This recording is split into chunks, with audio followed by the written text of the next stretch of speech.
Hello aspirants and welcome again to Legacy IAS Academy. In this lecture, we will be discussing about the ethics, aptitude and integrity, that is the GS4 paper with respect to the mains 2025 that has recently started.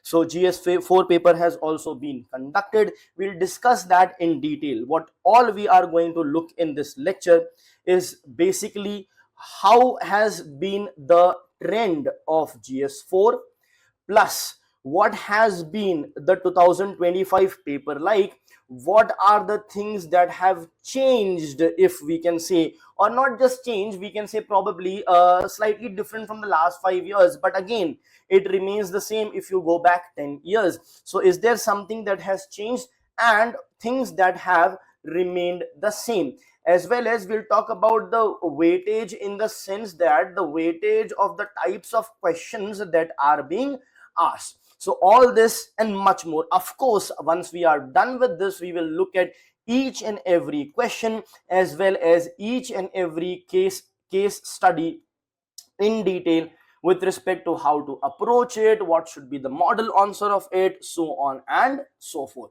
I hope that's clear. So let's get started with our GS4 analysis. So first things first, if we talk about the paper. So if you look at the paper, the weightage to quote based questions were quite high. The code based questions were quite high. It's on the line of the essay. Basically, even your essay paper, this time the essay paper in section A, all four were codes. In section B, all four were also codes. There was nothing else. Now these codes can be of different fields, different topics, subtopics or micro topics, fair enough, but at the same time all of them were codes. A similar trend is seen in your ethics paper as well, wherein the section A that was there, which is of the questions that you have to write, each question of 10 marks and 150 words each, these questions were full of quotes. That's it.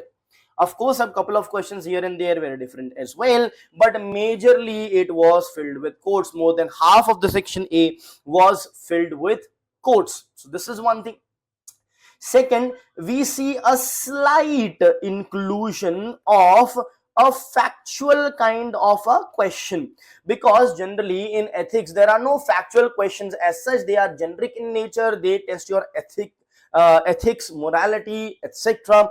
But at times certain factual questions are also asked, which we see over here. One case in point would be the 2016 paper, wherein around 4 questions were very factual. One was John Rawls' theory of social justice, one was Mahatma Gandhi's sins, one was with respect to Chanakya, his strategy, and one was with respect to Max Weber. So there were 4 specific questions at that time. Each question was of with respect to ethics, the question was still 10 marks only, so around 40 marks worth of factual things were there.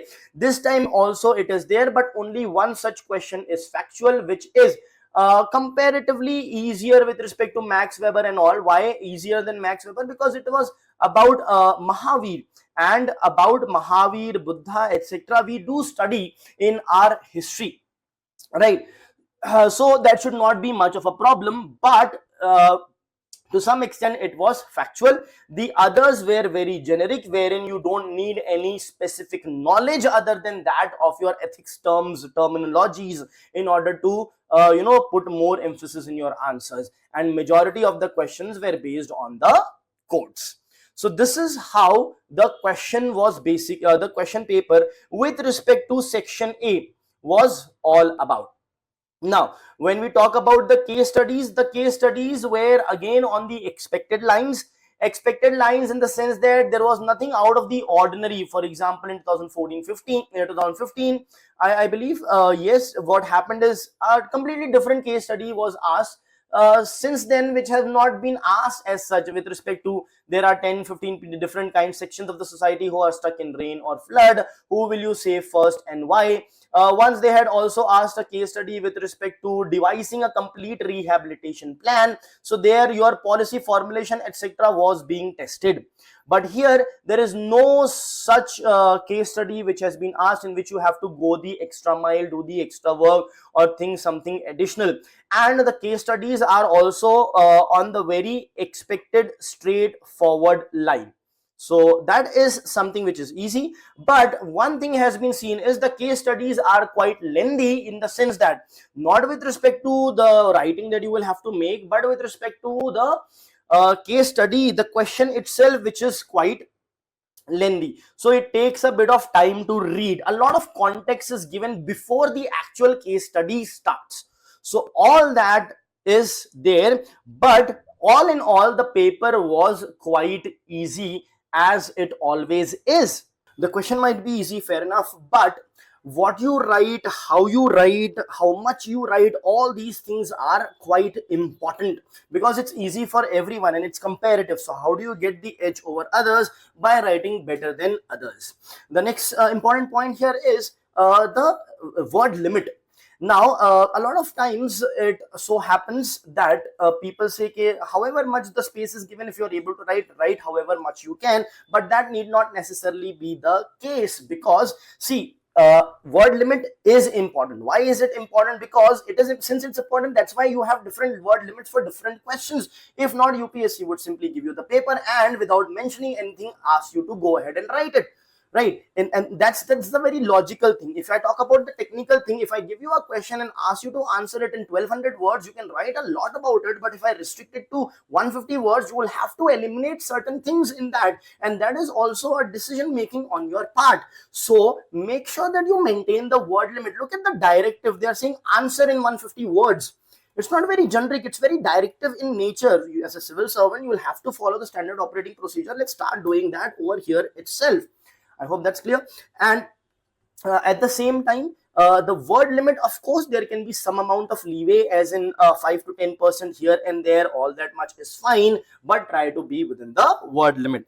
So let's get started with the very first question. That is question 1A. Now let's look at the question. In the present digital age, social media has revolutionized our way of communication and interaction. That is the first statement. Second, however, it has raised several ethical issues and challenges. That is the second statement. Now here you don't have to do anything to the statement. These are just to form a context.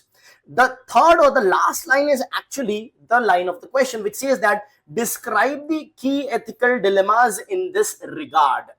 So first two statements, you don't start about addressing them, talking about them. The question is in the third statement, which asks us to give the key ethical dilemmas in this regard.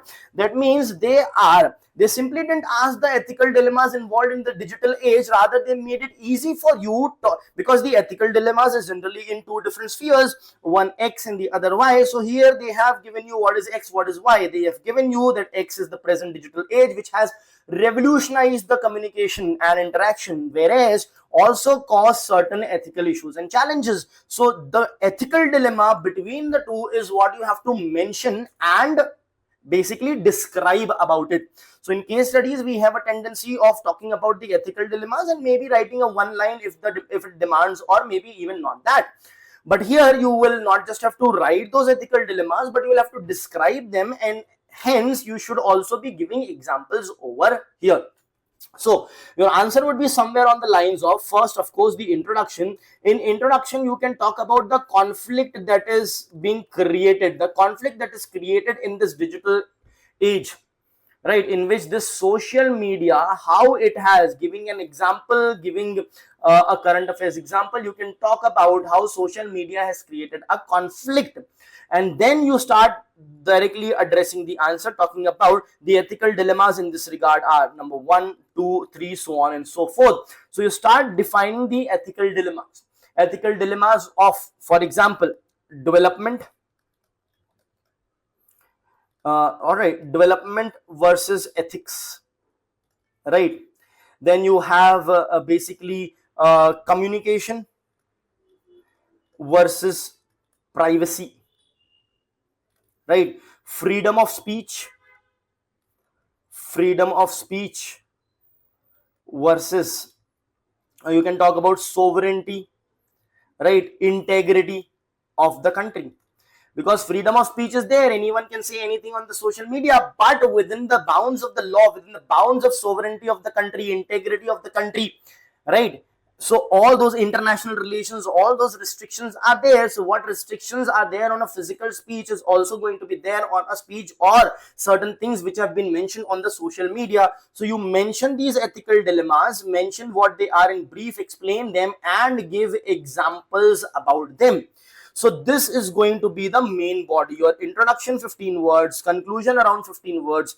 Here you are left with 120 words. So 100 words should be used only for this. The remaining 20 words, etc. Or even if you use 120 words, the last 15 to 20 words, which will be your conclusion, can also be a solution in order to ensure that the best utilization of social media in this digital age is done through multi-pronged approach with the help of government, social organizations, this, that. You talk about in a positive tone and conclude your answer over there. So this is a very straightforward question. They have also given you the two things between which the dilemma should be there. Let's move on. Next is the constitutional morality.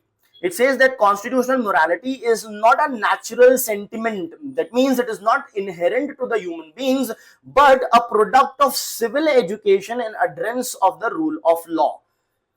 Right. So this is the statement they have given, and now they have asked, examine the significance of constitutional morality of public servant for public servant, highlighting. So the significance for the public servant of constitutional morality, and you have to highlight what the role in promoting good governance and ensuring accountability in public administration.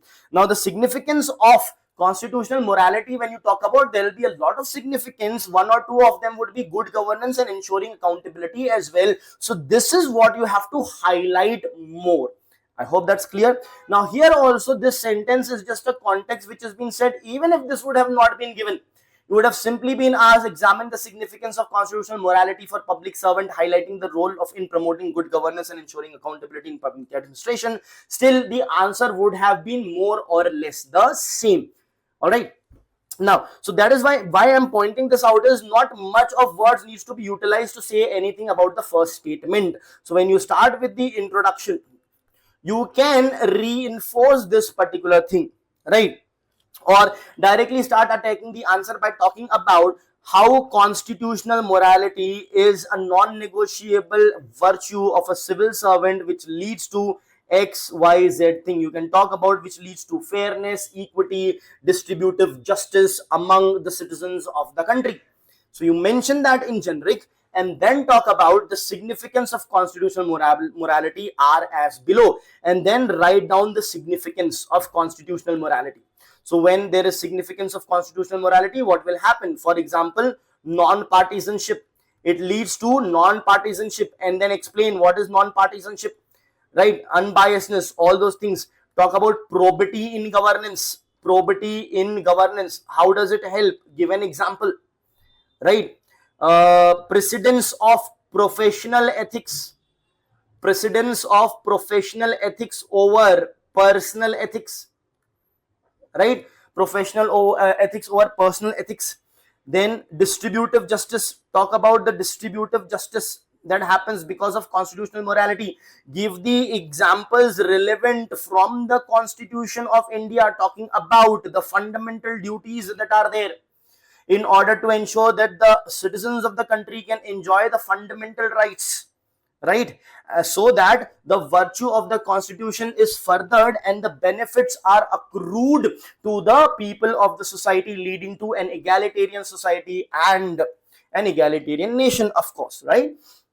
So this is what you have to talk about. 4 or 5 different significance has to be there, but here they have already asked about highlighting in promoting good governance and ensuring accountability. So in over here, what you do is you can write them first also or later also. So what you can do is you write down 3-4 things in brief, and then you talk about good governance and mention them, good governance in detail, and accountability in detail. So how are you going to do about it? 120 words of main body is there, right? So use 60 words to talk about these 3-4, and then the remaining 60 words should be used only for these two things: good governance and accountability, and then you conclude your answer. So this is how the weightage should be.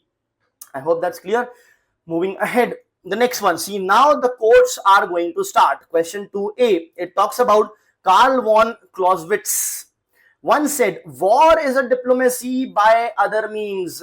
Critically analyze the above statement in present context of contemporary geopolitical conflict. See, why is this question being asked? This question is being asked because Ukraine Russia conflict is going on, Israel Hamas conflict or war is going on, then Iran has jumped into it. So many people say maybe the Israel one is not even a war, it is a one-sided accentuation. So whatever that is, the idea is a lot of conflicts are going on around the world, as a result of which this question comes up. Now here, if you know specifically about this quote, right, and you have read it somewhere in certain context, good. If not, you will have to understand what it will mean and then write the answer. So this becomes a challenge at that time when you don't exactly know what the person who said it meant, especially if it is a difficult kind of a quote.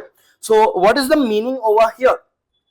So the quote says, war is a diplomacy by other means. So basically Karl von Clausewitz was trying to say that when no other means of diplomacy works, right, then war is used as a diplomatic tool. Yes, we think that diplomacy is not working, so war is used, and war is something else. No, Karl von says that war itself is a diplomacy, and diplomacy by other tool, because rest of it has not worked, right?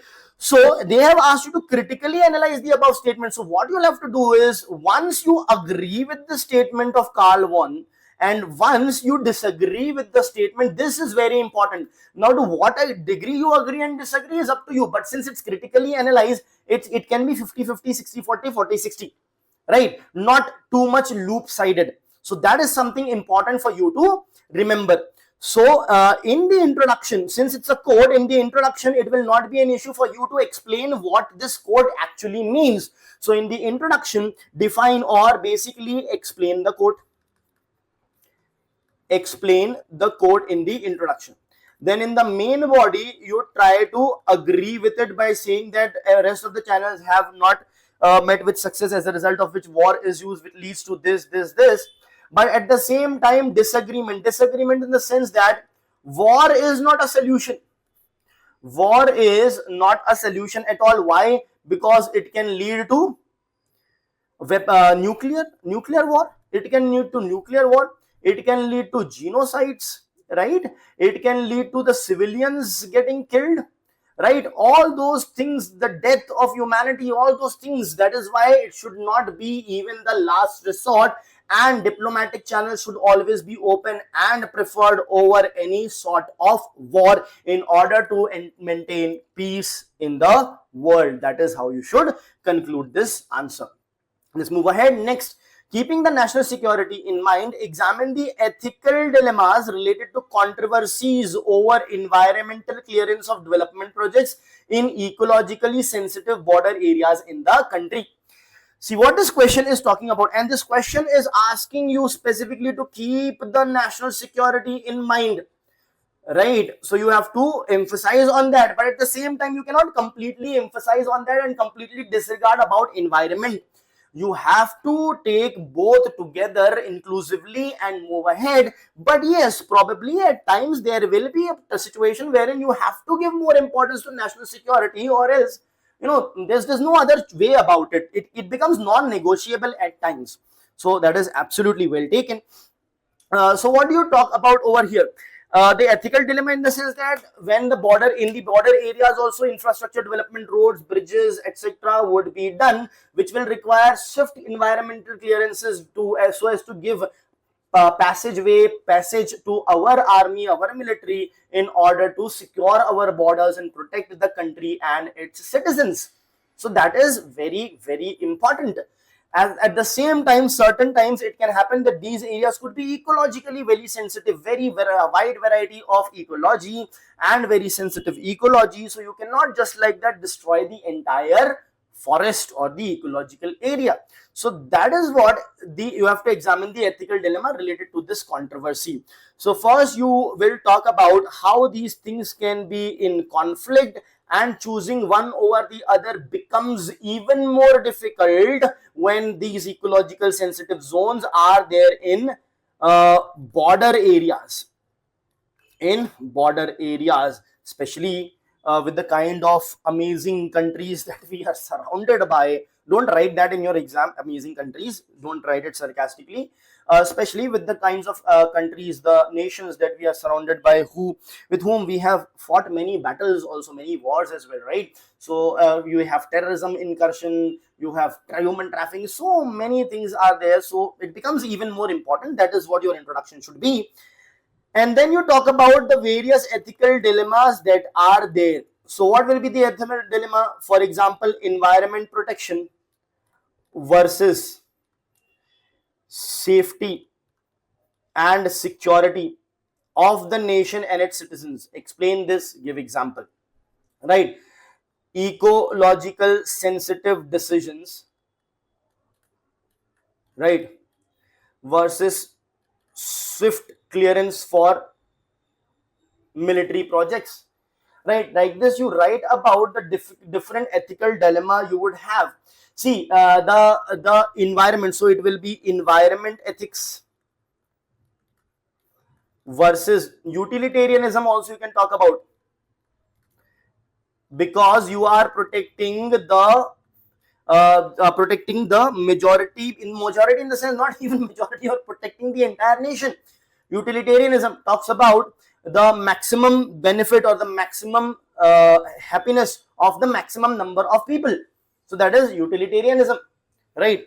In environment you may have some short term, the long term impact may be there.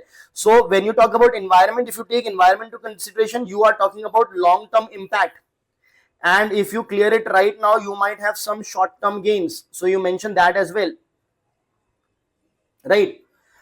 So all these dilemmas you will mention, but you don't leave it just like that. You talk about what should be the way forward, how these two things should be reconciled, talk about the way forward, and then conclude your answer. I hope that's absolutely clear. So this is how you will be approaching this question. Let's move ahead. Now again, quotes have started. Given below are three quotations of great thinkers. What do each of these quotations convey to you in the present context? Right? You have to write it. So remember to mention it in the present context, and remember to give examples to get high marks. Number one, those who in trouble untroubled are, will trouble itself. Now what does it mean? First, this is where it's my personal opinion, not necessarily the case, but in my personal opinion, this is where the bias comes in. What bias? That this quote that is there, at times it might be difficult to understand, but for example, I know Hindi, right? So I can read it out and understand very easily. जो लोग मुसीबत में भी शांत रहते हैं, मुसीबत ही स्वयं परेशान हो जाती है, परेशान होगी. मतलब whoever is calm during a calamity, then the calamity itself may become let's say troubled. The calamity itself start worrying. So in a situation which is a worrying situation, even if you are calm, then that problem that is there, that problem itself will be worried. So now I can easily understand why, because the translation is there in Hindi. So don't you think it would be just if UPSC, while filling the exam, also asks you that in English, if you're choosing English language, English will definitely be there, but as a translation, let me also have in you can choose in any of the scheduled languages, and then your paper will have that particular translation only. It's as simple as that. Or if someone has chosen English, then give only in English, don't give in Hindi at all, right? Same thing happens in prelims as well, in prelims GS and CSET as well, wherein English and Hindi is given. might as well ask us to select. So we might as well select Telugu, Kannada, or whatever language we may want, and that translation is present over here. Or if you have selected English in your mains, then everything is in English. There is no need for that Hindi, because here some advantage is definitely there whether you like it or not, because this is very confusing. And it's not about ultimately I actually understood what this is. Did I waste 30 seconds? It is still biased against me. So some certain senses should prevail over here, and certain improvements should be made, but that is just a personal suggestion. Anyway, let's move ahead with the answer over here. So those who in trouble are untroubled will trouble the trouble itself, is what has been said. So what is being talked about here is, so you need to understand that whenever there is a worrying situation, in such worrying situation also, if you are calm, then what will happen is the trouble that you are having, the trouble itself will get troubled. Now the trouble itself will get troubled means the trouble will go away, it will dilute its impact, its concentration will get diluted, and it will not be trouble at all. It is like winning half the battle already. So this is what it means, and this is what you have to talk about. So you will be talking about being calm, how being calm helps you take rational decision, helps you avoid reactionary acts, in reactionary things, and rather act upon after analyzing the things.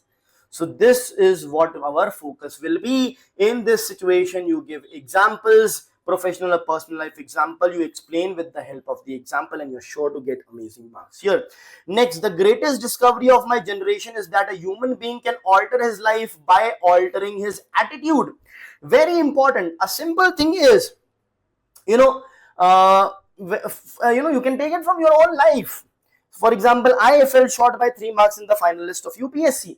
Now the negative approach could be, my year is wasted, I'm destroyed, my life is now hell. So it leads to, at the ultimate of this is suicidal tendencies, right? But if you have a positive approach, yeah, I gave a very good attempt, along with the job, I did enough, I'm very proud of myself, my personality has changed, I have learned a lot. Now I can use this, various other opportunities have opened. Now it will help me in the next attempt if I give. Now this is another attitude towards the same result that you have got. So, they say that life is not what is happening to you, but how you react to what has happened to you. Now you can use this quote to address the quote that is given over here, and make sure your answer is based on that. So life is 10% what happens to you, and 90% how you react or act with respect to what has happened to you. So this is basically based on the attitude, your chapter 5 of Aptitude, right? So the great discovery of my generation is that human being can alter his life by altering his attitudes. So explain this entire quote with the help of descriptive example. When you talk about a situation wherein there was one reaction which led to a negative outcome, and the other reaction how it could have led to a positive outcome, and then you talk about how we can have this positive mindset, and then basically conclude your answer. So this is how you will address this question. Next, the strength of a society is not in its laws but in the morality of peoples. Very beautifully said by Swami Vivekananda ji. He's saying that it's not in the law, it is in the morality. See, laws are there. What if we completely disregard? What is the use of law? And you might not as well have the law, but people are moral. You can give a very beautiful example here of the Good Samaritan law. The Good Samaritan law that is there, which says that, if you find someone who has met with an accident, see here guys, remember in ethics, it's the example that is going to get you the amazing marks. You can write this, you can write that, flowery languages of course is not required, be simple, but in addition to this, please back it up with example. So whenever a person meets with an example, anyone who's bringing them to the hospital is not going to be questioned by the authorities, right? So this is a law, but even then the people may not do it if they don't have morality. But even without this law, people finding someone meeting with an accident are taking them to the hospital, leaving their interviews, leaving their job opportunities, leaving their own work and everything, taking them to the hospital. So without the law also, if people have morality, it is an amazing result, rather than having laws but no morality to abide by those laws, right? So talk about that, give this example, right? However, laws are also necessary, because sometimes the morality needs to be instilled in the people through penal acts, right, through penalizing them. So that is also required, mention that as well, but emphasize on this, give this example. The Good Samaritan law is one of the most beautiful examples you can give, and then conclude your answer. Next, for any kind of social re-engineering by successfully implementing welfare schemes, a civil servant must use reason and critical thinking in an ethical framework. Justify this statement with suitable examples. So you can take the suitable examples of the various schemes that are there, and you can talk about how reasoning and critical thinking can help save money, create efficiency, help in giving the benefits to the actual beneficiaries, how it can avoid the corruption that can be there, how it can help the society reduce inequality, so on and so forth. So how reasoning and critical thinking can do that? Give the examples of schemes like Manrega, Direct Benefit Transfer, National Food Security Act. Take a specific scheme with respect to Women and Child Development Ministry, so as to talk about inclusivity, differently abled people, the socio-economically backward sections of the society. So take different schemes and talk about how it is going to basically help, right? So the reasoning and critical thinking, right? The question is talking about any kind of social re-engineering by successfully implementing. You have to socially re-engineer. You can talk about let's say this were a particular scheme about the aspirational districts, which was there in the left-wing extremism area. So this would be the best example to use over here, which is going to talk about how social re-engineering was done by critical thinking and reasoning, which was used in the scheme that was implemented, and then conclude your answer. Move ahead. What are the major teachings of Mahavir? Now, this is a very important question. This question basically is the question which I said could be to some extent factual, but very important topic, great personality about whom we should be studying anyhow, and for UPSC definitely. Explain their relevance in the contemporary world. So what you do is you introduce your answer, and then you talk about the major teachings. Major teachings you talk about, and while you are talking about these major teachings, you basically also give their relevance in the contemporary world, right? So first would be, for example, ahimsa. Mahavir has taught ahimsa, that is non-violence. So you talk about his teaching of non-violence and how it is important in this world when there is mob lynching, intolerance, so on and so forth. So ahimsa becomes very important, right? So you talk about that. Then the ascetic nature, right? That is self-restraint. How self-restraint is important in this world, which is influencing us through the social media, etc. Take that example. Then asteya, whereas you talk about not stealing things, so corruption, how it can be avoided. All those things you have to talk about and give examples in each of the teachings of Mahavira. So every teaching of Mahavira that you're talking about, please give the examples that are there. Now, these examples, for example, non-violence, I talked about how it can address the intolerance, the violence that is going on, and don't restrict it to, please don't restrict it to just India. You're talking about the contemporary world. So take the example, take this example in the Ukraine-Russia conflict, take the example in the Israel-Hamas conflict, Iran's involvement, etc. All right. So take those examples and conclude your answer subsequently. Let's move ahead. One who is devoted to one's duty attains highest perfection in life. This is again a statement. Analyze this statement with reference to sense of responsibility and personal fulfillment. So you have to basically analyze how a person who is devoted to one's duty is going to attain highest perfection. And you have to emphasize the point of responsibility, because that person will become responsible, which will develop a sense of attribute a confidence or a good feeling about oneself, which will lead to personal fulfillment. You are going to talk about these two things over here. So first you talk about analyze the statement, talking about how one's devotion to one duty, how devotion to one's duty going to lead to someone to highest perfection. Now don't restrict yourself to these two things, mention 2-3 things more, but special focus on responsibility and personal fulfillment, right, with special focus on these two. Let's move ahead. To achieve holistic development goals, a civil servant acts as an enabler and an active facilitator of growth rather than a regulator. Very important distinguishment.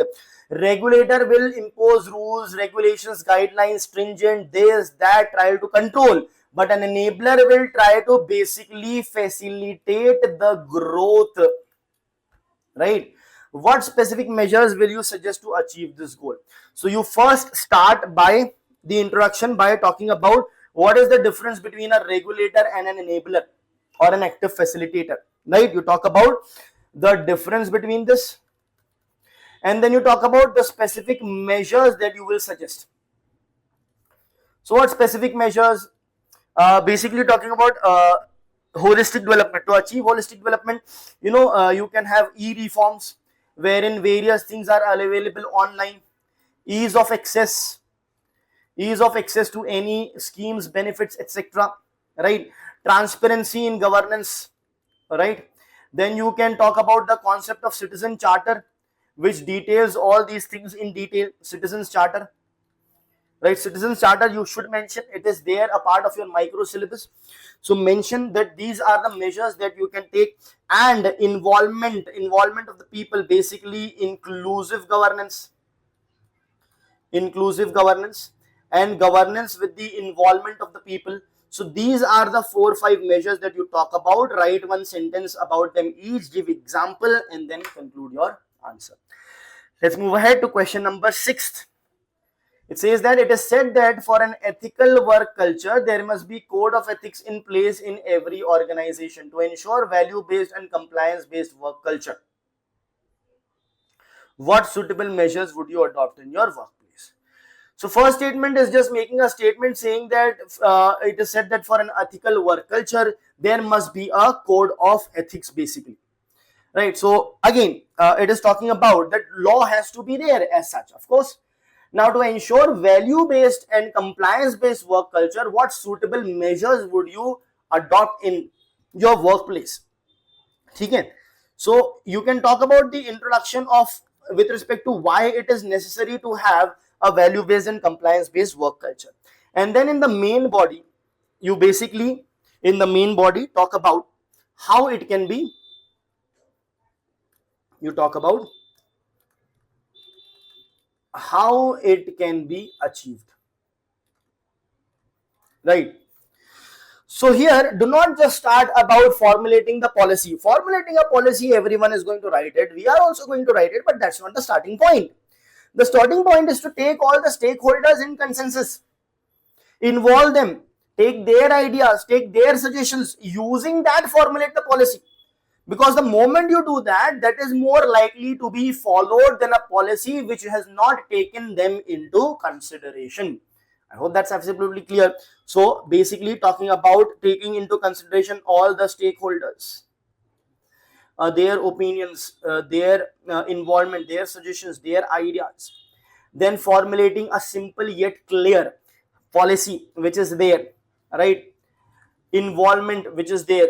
Then carrot and stick method you can use for certain things which are not negotiable. Carrot and stick has to be used, and it's not like there are these things whether you follow or you're not, that's all right. No, certain things are non-negotiable. So for that, carrot and basically stick has to be there, but then carrot is also there, should be there, because you cannot use all the time punishment. You should also incentivize.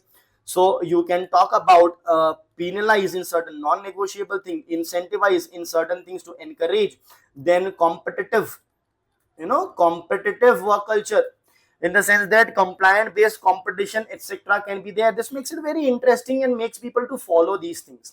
So this is the out of the box kind of a suggestion that you should give, which will give you that extra marks, and then conclude your answer on a positive note. Next, I think this is the last in section A, then the case studies will start.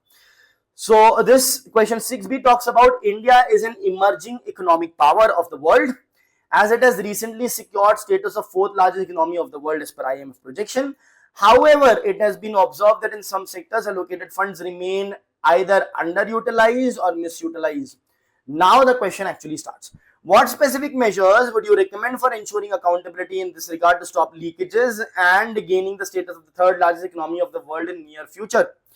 So see, we are talking about either they are underutilized or they are misutilized. Now underutilized means no proper plan, no proper strategy, nothing. Misutilized means corruption and leakages are there. So this is what your focus should be. So first you talk about the issue of underutilization. So in underutilization, what you can talk about? You can talk about proper planning strategies. You can talk about outcome or performance budgeting. You can talk about micro level allocation based on the grassroots level plans. You talk about this. Then you have misutilization. Now misutilization is basically the concept of leakages and corruption. So here you will have to talk about digitization. You have to talk about authentication of the payments, right? You have to talk about coupon or OTP system in order to ensure that the benefits reaches to the beneficiary rather than it is being siphoned off. These are the solutions that you are going to talk about, which is going to save a lot of money for the country, which then can be utilized in further development, leading India to become the world's 3rd largest economy in the world in the near future. That is how you will complete the loop. I hope that's absolutely clear.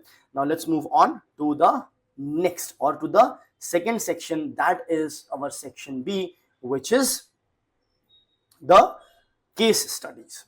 Now if you want, you can pause this video for a bit, read out this case study, and then go ahead. See, I have read it and come, so I'll just describe it. You can yourself also read out, but let me tell you what this case study is all about. Now Vijay is basically said to be a deputy commissioner. Now what is happening is that there is a huge calamity in the district that he is working, basically cloudburst, rainfall, landslides, etc. 200 people have died, thousands have been injured. And at this moment of time, Vijay hears a news wherein his mother is seriously ill, but Vijay is not going there. And after a couple of days, in fact, Vijay then hears that his mom has passed away. Right, that his mom has passed away. Now when he hears this, after again some time, the situation is getting worsened, and now Vijay is getting calls from his family to come for the last rites of his mother. But if he leaves, the rescue operation which is going on under him, because he is the deputy commissioner, DC, the rescue operation will fall, will crumble. A lot of more lives may go, which could be saved. All this will happen, but at the same time, it's a matter of emotional attachment. It's a matter of his mom's last rites. It's a ritual. It's a religious. There is a religious connotation to it as well, right? At the same time, it's an emotional connection as well. So now the question is, what are the options available for Vijay? These are very simple. When you are writing the options, you write 4 or 5 options and write the worst possible option also, not a problem. What are the ethical dilemmas being faced? Now, what are the ethical dilemmas? Then critically evaluate and examine each of these options identified by Vijay. So whatever the options you are going to talk about, you have to critically evaluate that as well. And then which of the options do you think would be most appropriate for Vijay and why? Why also you have to absolutely mention. See, in ethics paper and case studies, different people can take different way forward, but how they justify using what concept becomes very important. So let's talk about what are the options available. The option available is leave immediately. Number one is leave immediately. Because now what are the pros and cons, which we will discuss as a third point. Okay, if he leaves immediately, basically he is focusing more on the personal, he will get personal satisfaction, but he is not doing basically implementing his duties to the best of his abilities and not putting the nation or the citizens before him. It's a very selfish approach probably. Number two is, let's say, delegate this responsibility to someone else. Delegate it to someone else. The benefit is he can go, but then delegation will not work, because at the end of the day, he's the DC. The one to whom he delegates will not have that authority, and people may not listen. The confidence will go down. Imagine someone who is supposed to govern, who is supposed to implement, execute, at the time of difficulty leaves. It's like the captain of the team saying, okay, now you take care of it, I am going. When the situation is worse, that is going to take down the morale, so it's also not good. The third could be, reach out to the seniors, ask for help and request them to leave. Without directly leaving, you are also asking to leaving, but after informing the seniors so that they can make necessary arrangement. Now India is a country wherein we are resource deficit, fewer number of officers are taking care of huge number of population, so all those issues are there. In such a scenario, you are creating probably another issue, so that is also there. Number four could be, try to manage the rituals and certain things, execute them virtually with proper coordination, and stay in your district in order to ensure that you take care of your people. That is the fourth option. Now what this will do is, this will to some extent balance the personal and the professional ethics of Vijay. I hope that's clear. So this is how you approach, and probably this would be the best option in front of you. Now so this would be the best option when you will give the reasons of it as well. Now what are the ethical dilemmas? Ethical dilemmas are very clear. Personal life ethics versus professional life ethics, emotions versus duty or probity in governance, so on and so forth. So this is the case study which was quite not a difficult one, a straightforward on the expected lines. Next, in line with the directive principle of state policy enshrined in the constitution, the government of has a constitutional obligation to ensure basic needs of roti, kapda and makan for the underprivileged. Pursuing this mandate, district administration proposed clearing a portion of forest land. So what is happening in this case study is, a portion of the forest land is being created, and because of which what will happen, tribals will be displaced, but because of which housing will be created for the urban poor. So who all are the stakeholders? The tribals who will be displaced, the urban poor who will be provided with the housing, right? The minister who is going to implement that, you as the officer who is going to implement that, all of you are the stakeholders, right? Now the question is, can deforestation, but for this you will have to do basically deforestation.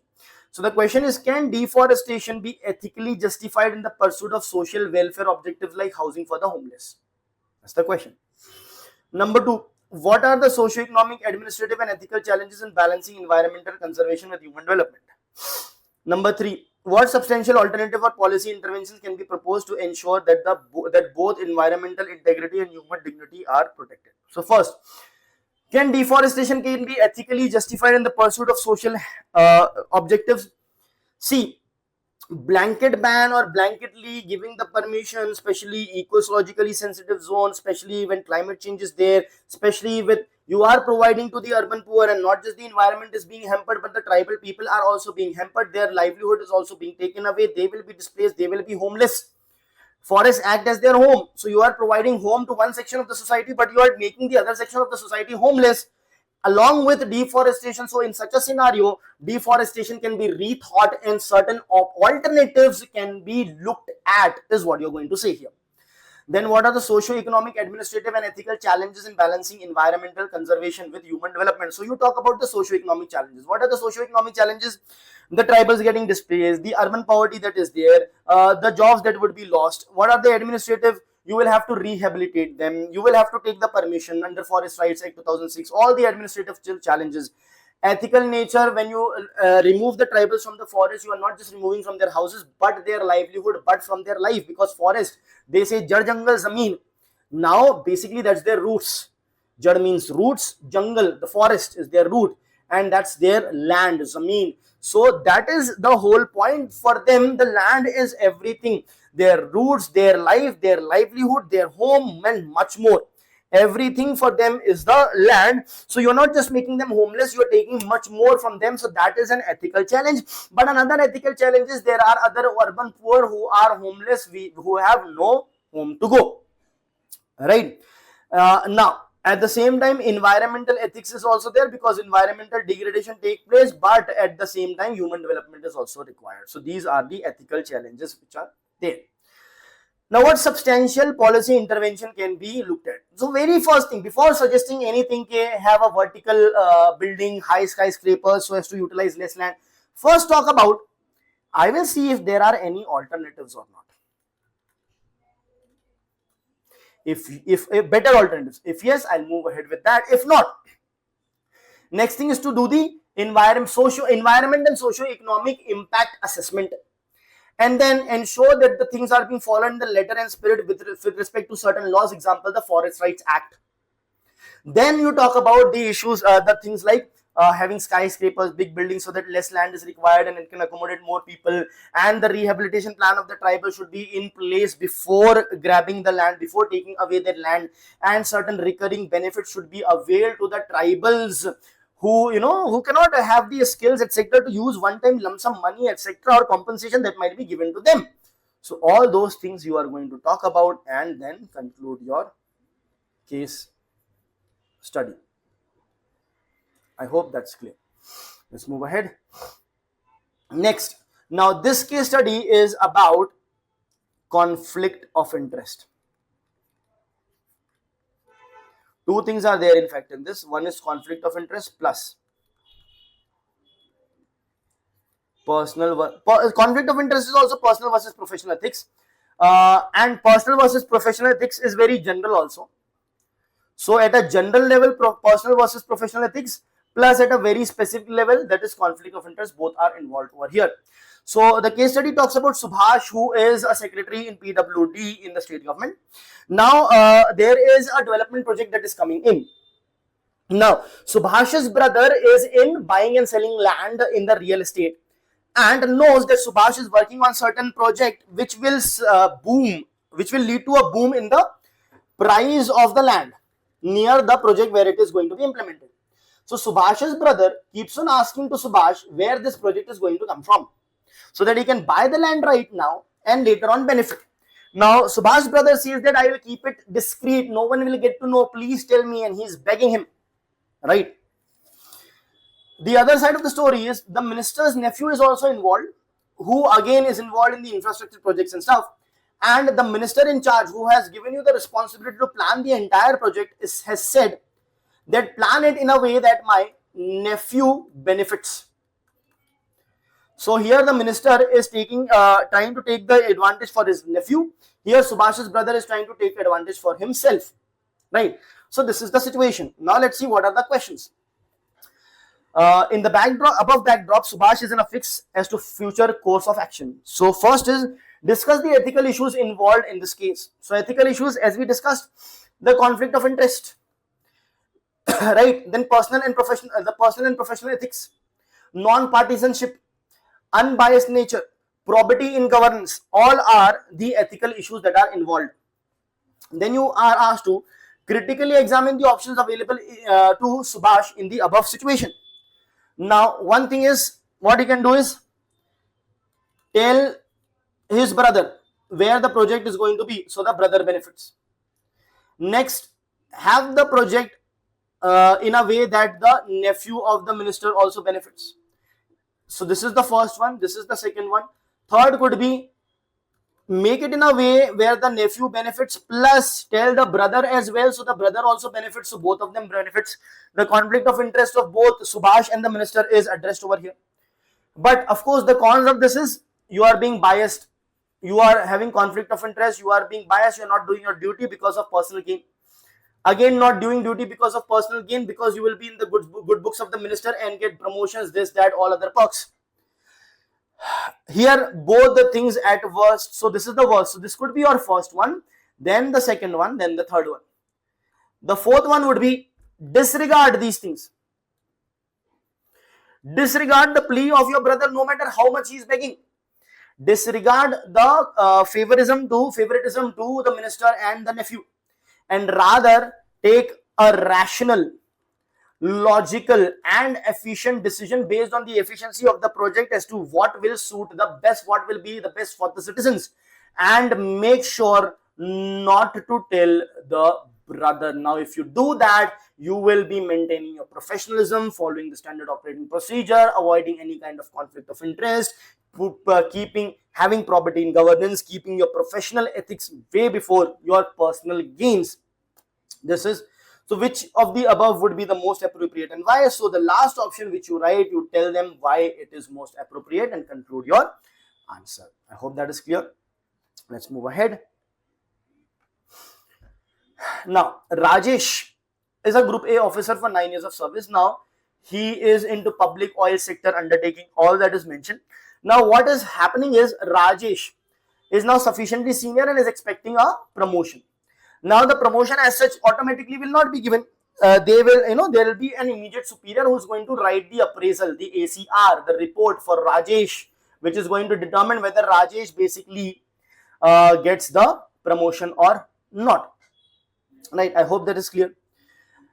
Now, the officer who is going to write the ACR, that officer one fine day calls Rajesh and he wants Rajesh to buy a certain computer related stationery, electronic products and stuff. Now this is also a very straightforward case study as such. We'll see why. So as to purchase computer related stationery and stuff, that is electronic stuff and all. Now in this case, what happens is the assistant does all that and the estimate is of around 35 lakh rupees. The estimate is basically of about 35 lakh rupees. Now, Rajesh has the authority of clearing up to 30 lakh rupees. For more than 30 lakh rupees, he has to go to the seniors. Now, if he goes to the seniors, the work will delay. And the officer who is going to write his ACR is going to be frustrated. So, may write a bad ACR, because of which Rajesh may not get the promotion, etc. So, the question is, what should Rajesh do now? Is the question. What are the options available in front of Rajesh in the above situation? What are the ethical issues involved in this case? Which would be the most appropriate option for Rajesh and why? So what are the options available? First, what Rajesh can do is, Rajesh can basically split. Even the case study itself talks about the splitting can be done. This 35 lakh can be split into 17.5 and 17.5 so that the value goes below 30 and Rajesh can approve both. So Rajesh can split. Right, in this situation, Rajesh is going to basically do as his, basically not frustrate his senior and ensure that he gets the promotion. But the issue is, this is manipulation. You are manipulating the system. Just because there is a loophole does not mean you should take advantage of it as a civil servant. So you are manipulating, as a result of which is wrong. The second thing that you can do is go to the seniors. Or before going to the seniors, you can talk about reduce the number of things that you're buying, or buy it of cheap quality. But if you reduce the number of things you're buying, that may not be enough with respect to the work that is required to be done. If you buy it of cheap quality, it may not work well and it will be a cost on the exchequer. You will have to buy again. The fourth would be to go reach out to the seniors, right, for the various approvals that is required, even though it may take certain time, right? So these are the options that are there in front of Rajesh. Now, what are the ethical issues involved? Of course, the personal versus the professional ethic is involved. The personal benefit is involved versus probity in governance is involved, right? Basically talking about integrity versus corruptibility. These are the ethical issues that are involved. So what would be the most appropriate option in front of Rajesh is what you have to select. So from the above, probably the fourth option. But again, don't completely disregard the orders of the immediate superior. Try to mention about that you are going to fast track it to the superiors. and ensure that the approvals are swift, so that you can ensure that manipulation was not done, that reduction in the purchase was not done, that cheap quality was not bought. At the same time, the standard operating procedure was followed and the requirement was also fulfilled. Do not mention here about hence you will get the promotion and all. Forget it. Just mention about these things and conclude your case study. I hope that's absolutely clear. Now let's move on to the next one. Next one talks about the Manrega, Mahatma Gandhi National Rural Employment Guarantee Act, which was earlier known as National Rural Employment Scheme. So all that is fine. That is factual thing. Forget that. Now it provides for 100 days of work. Some amount of money is also given by, let's say, the state government. All those things are mentioned over here. Right. Let's come to the main part of the case study. Now you have been appointed as an administrator in charge of the district. You have been given the responsibility of monitoring Manrega work undertaken by Gram Panchayats and the authority to give technical sanctions to all the Manrega works. Now, once you join that as an administrator in charge of the district, you find that your predecessor has done these things, has done certain issue, has mismanaged with respect to money not disbursed to actual job seekers, muster roll wherein the details, the data is kept of the laborers are not properly maintained, mismatch between the work done and the payments made. So work done is less, payments made are more. Payments made to fictitious person, ghost beneficiaries. Job cards were given without looking into the need of the person. Anyone job card they have given, even if they're not working, they're getting the money. Half of the money is there. Who is managing all these things? Mismanagement of fund and to the extent of siphoning of the funds, and approved works that never existed. These are the things that are happening. So the question is, what is your reaction to the above situation and how do you restore the proper functioning of Manrega program in this regard? Now here, please be aware, your first response could be, my reaction is to punish the predecessor, to shout, to do this, to that. You will be doing that, but that is not your first reaction. The first reaction is with respect to thinking about the beneficiaries who should have been benefited but are not. Why? Because of the issues that are present in this particular scheme. I hope that's clear. So because of the issues that are present in this particular scheme, so that should be your first reaction. So when you're solving about A, the first reaction, you talk about the concern for the beneficiary and you explain the concern for the beneficiary. Right? Basically explain the concern for the beneficiary. Now, what actions would you initiate to solve the various issues listed above? Now, very important, how many issues are listed? 7. So one by one you have to answer. The first one, second one, so on and so forth. So let us see. Money not distributed to the actual job seekers. So you talk about the direct benefit transfer, linking it to the Aadhaar. Right? Muster roll of laborers not provided, properly maintained. So you talk about digitization of it. Right? You can talk about biometric authentication as and when, where applicable, because authentication also cannot all the time happen due to lack of electricity, internet, etc., or fingerprints not working. So as much as possible, and incentivizing the regions which actually has high percentage of authentication. Then mismatch between the work done and the payment made. So basically you can talk about social audits. Announce, make the people aware what is going to be done in the social audits, the people will take care of it. Payments made to fictitious beneficiaries. Now proper identification of the beneficiaries and removal of the ghost beneficiaries and linking it with their Aadhaar, etc. Job cards were given without looking into the need of person. So proper checks to be done, background checks, etc. Mismanagement of fund allocation. Again, approvals have to go through you, right? Approved works never existed. Again here, social audits and random audits can also happen. Surprise audits, random sampling audits. Randomly you take a project and you audit it to understand what is happening. So these are the solution step by step. I hope that's clear. How would you deal with the above situation? Now in the above situation, since these things have been happening, so you address it in order to ensure that the beneficiary gets the benefit, right? Now next, those who have not got the benefit should also be included. Then those who have taken the advantage should be punished, reprimanded. This is how. And ensure, now you need to ensure the efficiency to regain the trust of the people.